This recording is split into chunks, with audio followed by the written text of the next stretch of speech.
तो होई गए लेकिन बहनी हमरे कई दीदी मझिल को अरे तोहार वाली अब तोहार वाली यार पास सब बोलू वाली तो मजा आई देखा पारी कैसे कैसे दे देखो हेलो ये बच्चे पीछे पुरवाली क्या कह रही हो ओ खलाफा पुरवाली आ बोलिए हेरे का हो हे सेठिया शिव से बाटे शैयारी सिया हां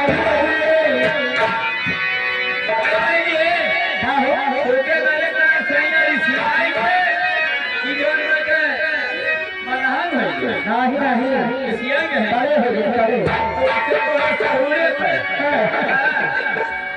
हे सेठिया शिव से बाटे शैयारी सिया से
और इसी कड़ी में आगे भाई साहब यही बनगांव बिहार के निवासी हैं वर्मा जी हमारे 20 रुपए का पुरस्कार मैं तहे दिल से शुक्रिया अदा करती हूँ और मैं फिर उसे देना चाहता हूँ हर मैंने तुझको चाहा ये है मेरी मेहरबानी हर मैंने तुझको चाहा ये है मेरी मेहरबानी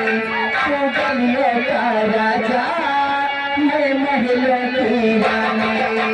तू गलियों का राजा मैं महलों की रानी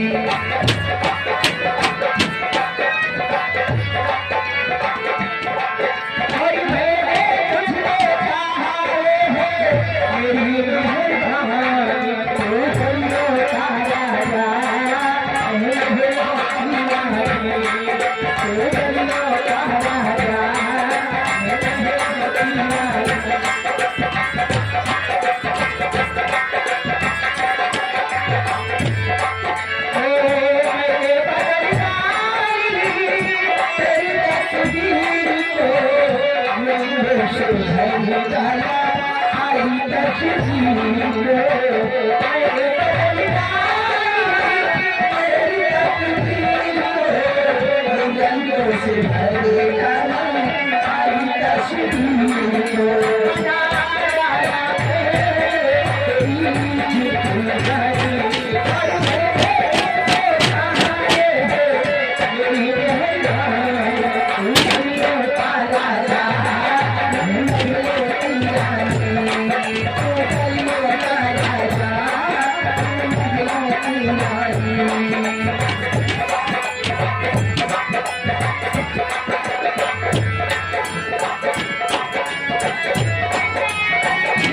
मोरी तरफ